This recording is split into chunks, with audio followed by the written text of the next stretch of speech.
नमस्कार दोस्तों। आपने कई बार सुना होगा कि किन्हीं दो देशों के बीच वॉर जैसी कंडीशंस बन गई हो या फिर उनके बीच बॉर्डर पर गोलियां भी चलाई गई हो। लेकिन आपने आखिरी बार कब सुना होगा कि किसी एक ही देश के दो राज्यों के बीच आपस में पुलिस के द्वारा गोलियां चलाई गई हो और उसमें कुछ आम लोग और पुलिस वाले भी मारे गए हो। कुछ ऐसा ही इंसिडेंट हमको देखने को मिला 26 जुलाई 2020 के दिन, जब हमारे देश के दो राज्यों मिजोरम और आसाम के बीच बॉर्डर पर गोलियां चलाई गई, जिसमें आसाम पुलिस के 5 लोग और कुछ 50 से 60 आम लोग भी मारे गए। तो दोस्तों, मैं हूं अनिरुद्ध पटेल और आज हम बात करेंगे आसाम मिजोरम बॉर्डर डिस्प्यूट के बारे में। और ऐसा भी नहीं है दोस्तों कि केवल इस बार ही इस तरह का कुछ सामने आया हो, बल्कि आसाम और मिजोरम के लोगों के बीच इस तरह के डिस्प्यूट होते ही रहते हैं। नागालैंड, मिजोरम, मेघालय और अरुणाचल प्रदेश 1963 से पहले आसाम के ही पार्ट हुआ करते थे, लेकिन 1963 में नागालैंड को एज अ स्टेट और 1972 में मेघालय, मिजोरम और अरुणाचल प्रदेश को एज यूनियन टेरिटरीज अलग किया गया। इसके बाद बारी बारी से हर स्टेट को अपना फुल स्टेटहुड भी मिल गया। मिजोरम का अपना फुल स्टेटहुड 1986 में मिला, लेकिन सारी स्टेट्स को अपना फुल स्टेटहुड मिलने के बाद भी आसाम और इन स्टेट्स के बीच में कुछ कहीं ना कहीं बॉर्डर डिस्प्यूट्स बने ही हुए हैं। आसाम मिजोरम बॉर्डर डिस्प्यूट के पीछे के मेन रीजंस को समझने के लिए हमें पास्ट के कुछ पेजेस को टर्न करना होगा। मिड 19th सेंचुरी में ब्रिटिशर्स आसाम में टी प्लांटेशन कर रहे थे और उन्होंने इसे कछार डिस्ट्रिक्ट से स्टार्ट करते हुए लुसाई हिल्स तक एक्सपांड किया और इस एक्सपांशन में मिजोस की खेती की ज़मीनें भी चली गई और इस कारण ब्रिटिशर्स को मिजो पीपल का काफ़ी विरोध झेलना पड़ा। और इसके बाद इस सारी समस्या के कारण ब्रिटिशर्स ने लुसाई हिल्स और कछार डिस्ट्रिक्ट को करीब 5 बार डिमार्केट किया, लेकिन इसमें मिजोस को बिल्कुल भी कंसल्ट नहीं किया गया था। फाइनली 1875 में आसाम गेजेट नोटिफिकेशन 1875 लाया गया, जिसके अकॉर्डिंग एक बार फिर से कछार डिस्ट्रिक्ट और लुसाई हिल्स को डिमार्केट किया गया। और फाइनली इस बार ऐसा हुआ कि इसमें मिजो पीपल को भी कंसल्ट किया गया था और इस डिमार्केशन को 1873 Bengal eastern frontier regulation act से डिराइव किया गया था, जिसके अकॉर्डिंग कोई भी नॉन मिजो पीपल को लुसाई हिल्स में एंटर करने के लिए एक इनर लाइन परमिट बनवाना कंपलसरी हो गया। और ठीक 2 साल बाद बॉर्डर एरिया के थिनली पॉपुलेटेड होने के कारण वहाँ पर इनर लाइन रिजर्व फॉरेस्ट का भी निर्माण किया गया।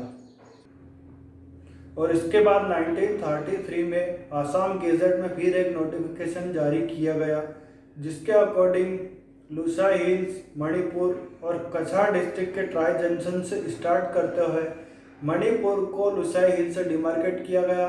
और आज का आसाम इसी नोटिफिकेशन को अपना बॉर्डर कंसिडर करता है।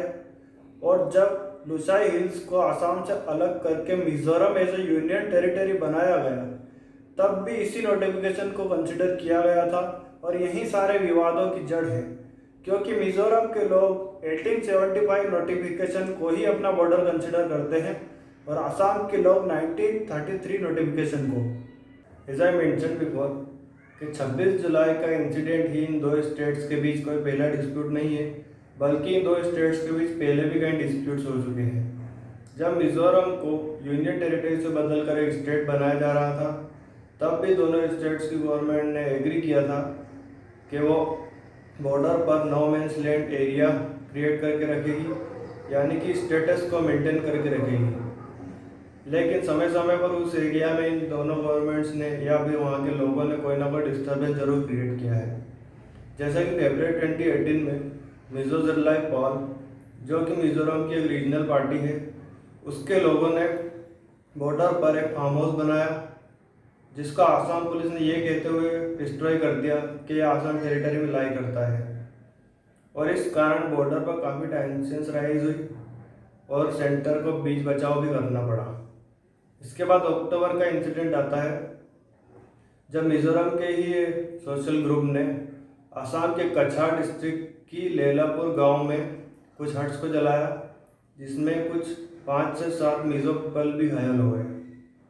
इसके बाद अक्टूबर में ही एक और इंसिडेंट देखने को मिलता है, जब आसाम के करीमगंज डिस्ट्रिक्ट ऑफिसर्स ने मिजोरम की मामेट डिस्ट्रिक्ट में जाकर एक फार्म हाउस को जलाया।